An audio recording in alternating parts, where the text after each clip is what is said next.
Salam les filles, j'espère que la com كامل bien ou prêt على اليوم un nouveau sujet, un nouveau topic. Donc, nous allons voir quelques complications génitales. So, keep watching.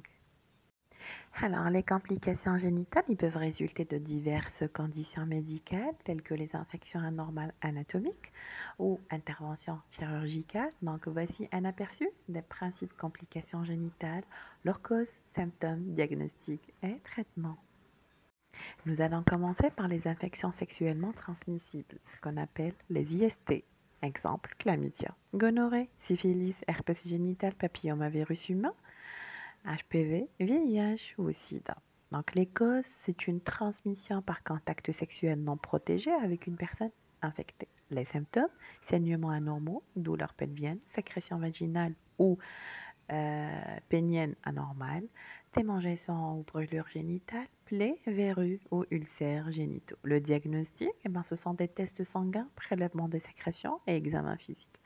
Traitement par des antibiotiques pour les infections bactériennes, antiviraux pour les infections virales et mesures pelviennes, préservatifs, vaccins pour l'HPV. Deuxièmement, c'est l'endométriose. La cause, c'est une croissance de tissu endométrial en dehors de la cavité utérine, donc en dehors de l'utérus. Les symptômes, douleurs pelviennes sévères, menstruation abondante, infertilité et douleurs lors des rapports sexuels. Le diagnostic se fait par échographie IRM et laparoscopie. Le traitement par des analgésiques, hormonothérapie, ainsi qu'une chirurgie, laparoscopie.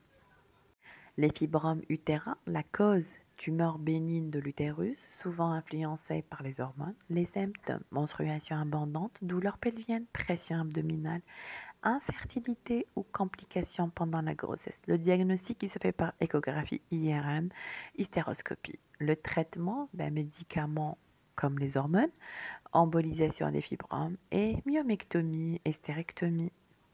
Le prolapsus génital, la cause affaiblissement des muscles pelviens, souvent après accouchement ou avec l'âge. Symptômes, sensation de lourdeur dans le bassin, protrusion de tissu dans le vagin, incontinence urinaire, douleur ou inconfort pendant les rapports sexuels. Le diagnostic qui se fait par un examen pelvien, une échographie.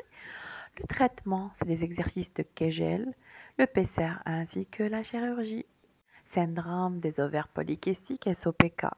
Donc, les causes, ce sont un déséquilibre hormonal, affectant ainsi la fonction ovarienne, les symptômes, règles irrégulières, infertilité, acné, hirsutisme, donc c'est un excès de pilosité, ainsi qu'une prise importante de poids. Le diagnostic qui se fait par des tests hormonaux et une éventuelle échographie. Le traitement médicamenteux hormonaux, changement de mode de vie, donc l'alimentation ainsi qu'un exercice physique, ainsi qu'il faut suivre des traitements de fertilité. Un cancer gynécologique, type cancer de l'ovaire, du col de l'utérus ou cancer de l'utérus ou cancer vulvaire ou cancer vaginal. Donc, cause, facteurs génétiques, infection par HPV pour le cancer du col et facteurs environnementaux. Les symptômes, ce sont des saignements vaginaux anormaux, des douleurs pelviennes, perte de poids inexpliquée, fatigue et masse palpable. Le diagnostic qui se fait par un FCV, frottis cervico-vaginal, par une échographie, IRM ou une biopsie.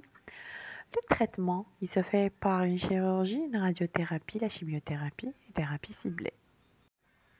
Nous avons les vaginites, comme les vaginoses bactériennes, infections à levure, trichomonas, et nous avons vu tout ça dans des vidéos précédentes. Les complications post-opératoires, comme après une hystérectomie, une césarienne, intervention sur les organes génitaux, les symptômes qui peuvent être ressentis, les adhérences, donc les tissus cicatriciels, les saignements anormaux, les infections, douleurs persistantes. Donc le traitement il se fait par des antibiotiques, analgésiques, parfois chirurgie corrective.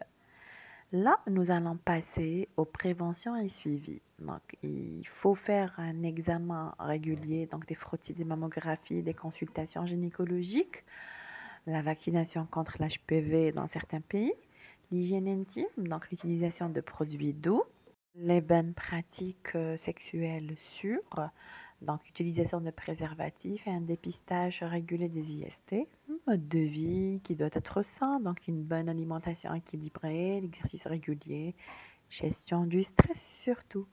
Pour toute complication génitale, il est très important et crucial de consulter votre professionnel de santé pour un diagnostic, un avis précis et un traitement approprié. Voilà Valou, c'était le thème d'aujourd'hui. Je vous dis, on se retrouve dans une nouvelle vidéo. D'ici là, n'hésitez pas à me laisser vos questions, vos inquiétudes en commentaire. À très bientôt, bi'idhnillah.